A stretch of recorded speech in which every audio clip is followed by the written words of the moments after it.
સુરતથી સમાચાર પાલિકાના 8વા ઝોનમાં ફરજ બજાવતા નિલાંગ ગાયવાલાની પોલીસે ધરપકડ કરી।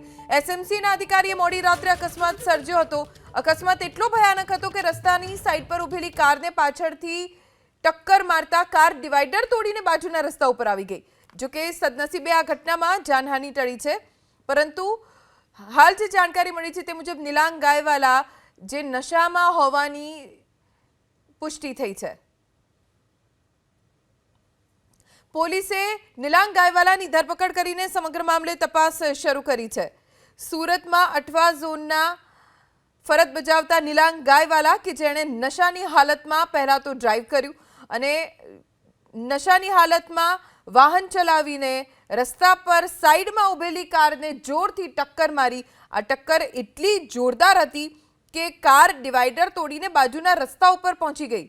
હાલ તો પોલીસે આસિસ્ટન્ટ એન્જિનિયરની ધરપકડ કરીને વધુ તપાસ શરૂ કરી છે અને તેની સામે કાર્યવાહી પણ શરૂ કરી દીધી છે।